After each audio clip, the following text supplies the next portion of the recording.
con el tema que quedó antes de los tipos de transporte.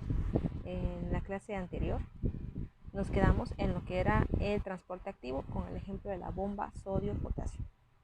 Ahorita vamos a iniciar a hablar de los tipos de transporte vesicular, donde entran principalmente la endocitosis y la exocitosis. Entonces vamos a empezar hablando de la endocitosis, la cual como concepto tenemos que es la incorporación de partículas por vesiculación, mediante el cual dichas moléculas son englobadas en una membrana proveniente de la membrana plasmática.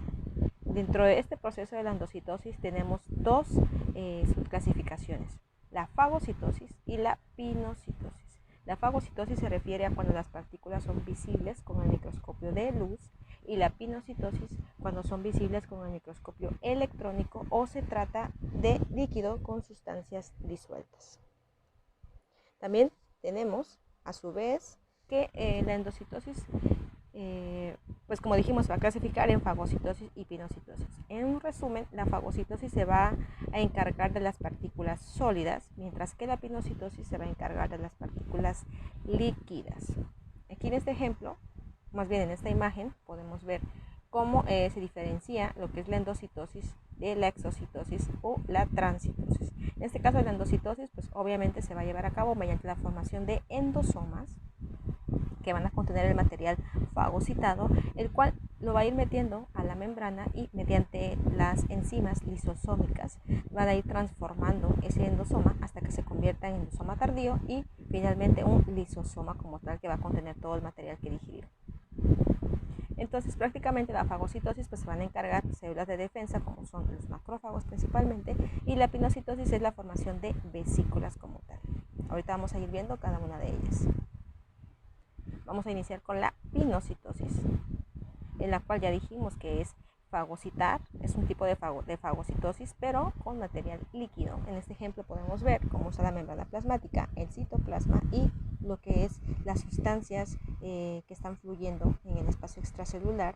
Entonces ese líquido que se va a encapsular va a entrar a la membrana va a extender falsos pies, lo va a envolver y se va a formar la vesícula que se va a ir directamente hacia la membrana plasmática y luego se va a trasladar hacia el citoplasma con su contenido de líquido, que en este caso sería la pinocitosis. Y bueno, la pinocitosis se va a llevar a cabo mediante tres tipos de vesículas, o más bien mediante la incorporación de tres sustancias para poder formar esas vesículas.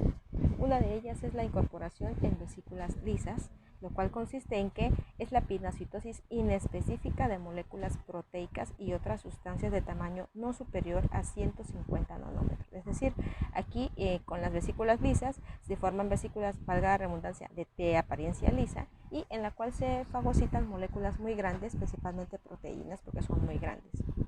La siguiente formación de vesículas es incorporación en caviolas. Estas caviolas miden aproximadamente 50 a 80 nanómetros y están revestidas por la proteína caveolina. Se forman en dominios de la membrana plasmática. Prácticamente estas caviolas se van a formar en todo lo que es la extensión de la membrana plasmática y posteriormente esa caviola que se formó se va a ir hacia el citoplasma de igual manera. Y la otra sería la incorporación de vesículas de clatrina. ¿Okay? Estas se van a formar a partir de regiones de la membrana plasmática que van a estar revestidas de una proteína principalmente llamada clatrina. No importa cuál sea la formación de vesículas, que pueden ser vesículas lisas, pueden ser caviolas o vesículas de clatrina, el contenido va a variar de acuerdo a lo que se quiere fagocitar, es decir, al tamaño de la partícula y obviamente el contenido de lo que es la membrana de esa vesícula que se está formando, pero al final de cuentas, sea vesícula lisa, sea caviola o sea vesícula envuelta por clatrina, todos van a pasar hacia la membrana plasmática y de ahí al citoplasma. Aquí tenemos otro ejemplo en lo que es la endocitosis. Tenemos la membrana plasmática, la fagocitosis, cómo se lleva a cabo el proceso de la fagocitosis. Esa fagocitosis pues tiene que ver con los macrófagos, que vamos a ver más adelante. Y en este caso tenemos la pinocitosis, en la cual tiene que ver con formación de caviolas, con vesículas lisas y con las cubiertas de clatrina. Aquí podemos ver cómo se forman esas vesículas recubiertas de clatrina, cómo se forman las caviolas y las que son no cubiertas por clatrina, pero están cubiertas porque están lisas. ¿Okay? Esas son las lisas. Miren, como pueden ver, no tienen ninguna cubierta, están lisas, pero aún así van a engullir partícula o el líquido, más bien el líquido, porque es pinocitosis, recordemos que es pinocitosis. Van a engullir la sustancia y lo van a meter hacia la membrana, ¿no? Las caviolas pues van a tener su cubierta de caviolina y las de clatrina su cubierta de clatrina. Y al final de cuentas estas partículas se pueden agrupar y formar macropinocitosis, es decir, partículas más grandes. Ahora vamos a hablar de la fagocitosis, que es lo opuesto a la pinocitosis. Ya habíamos dicho que la pinocitosis se encarga de engullir líquidos, sustancias, y la fagocitosis de sustancias sólidas. Entonces aquí tenemos dos estrellas principales, los micrófagos y los macrófagos. El término micrófago ya no es utilizado, ¿ok?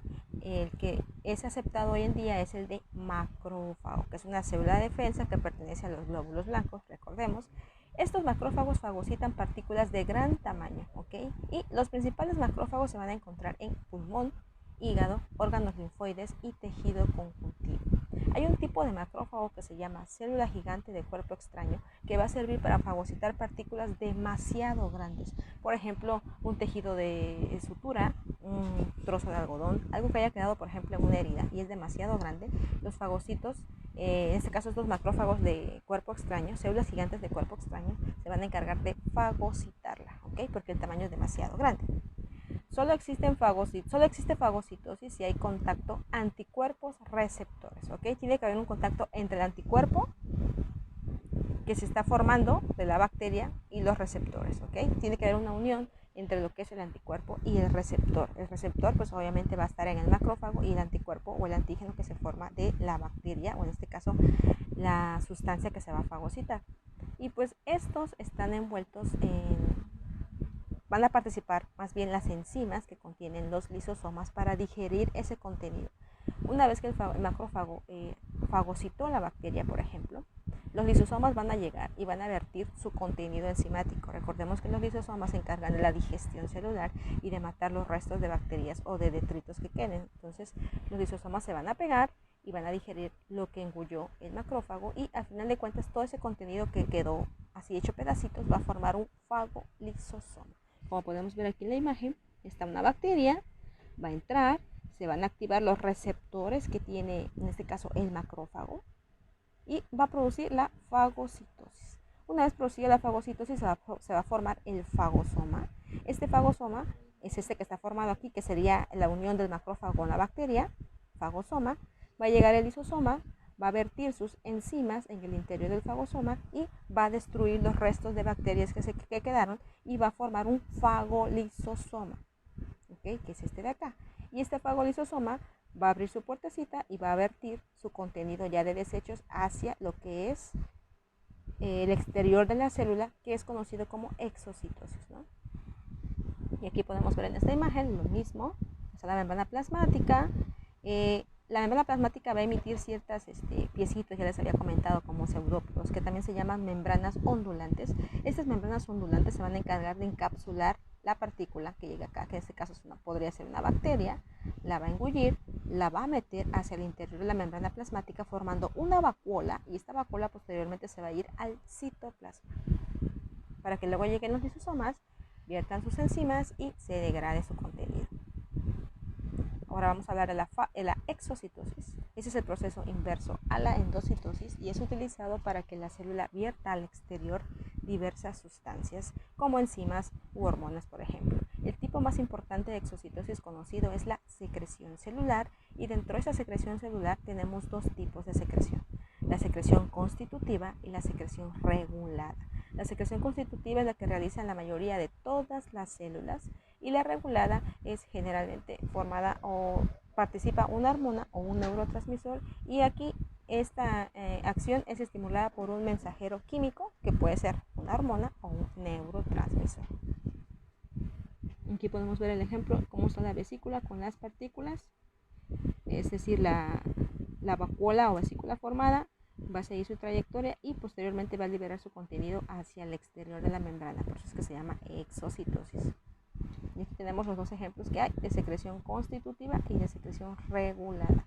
La diferencia es que la secreción regulada, esa vacuola va a estar formada por clatrina, ya habíamos mencionado esta proteína. Entonces, la vesícula formada en la secreción regulada va a estar cubierta por clatrina. Y en el caso de la secreción constitutiva, la vacuola va a estar cubierta por coatómeros. Aquí podemos ver el ejemplo, membrana plasmática, cómo entra la partícula, la encapsula, y después se va esa partícula hacia el citoplasma y posteriormente el aparato de Golgi para su eliminación. Lo mismo que es la regulada, nada más que aquí recuerden que la regulada va a actuar un mensajero químico que puede ser una hormona o un neurotransmisor. En este caso está actuando la activación por calcio y también tiene que ver con una señal que puede ser hormonal o neurotransmisor para que se estimule a que las partículas entren, la engullan y después la vesícula formada de igual manera se vaya hacia lo que es el citoplasma.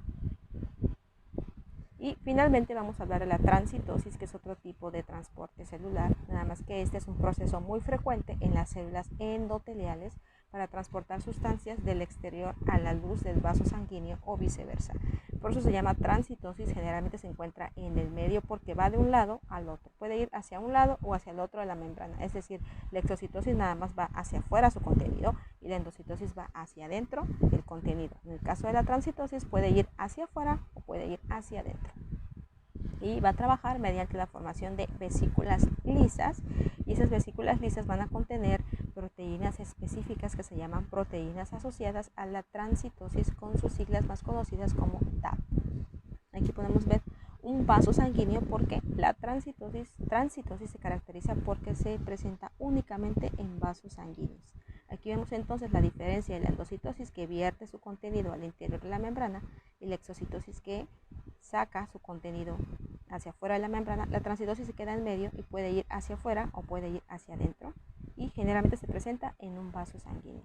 Aquí vemos otro ejemplo de la endocitosis donde se va a vertir su contenido hacia adentro de la membrana, la exocitosis lo saca y la transcitosis puede ir de un lado hacia otro, pero permaneciendo siempre dentro del vaso sanguíneo o una célula endotelial. Endotelio, recuerden que es una de las capas que contiene los vasos sanguíneos. Entonces puede estar dentro del endotelio o puede estar dentro del vaso sanguíneo. Entonces es el paso de partículas de un lado al otro de la membrana, hacia afuera o hacia adentro. Y van a participar las proteínas asociadas a la transcitosis, mejor conocidas como TAP.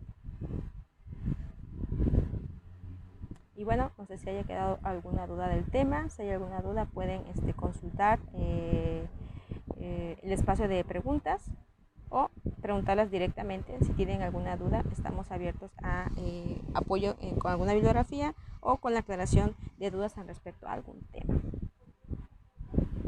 Y bueno, eso sería todo para terminar el tema de lo que es tipos de transporte, tanto de la membrana celular como los tipos de transporte en las vesículas. Espero que el video haya sido de su agrado y nos vemos para el siguiente video.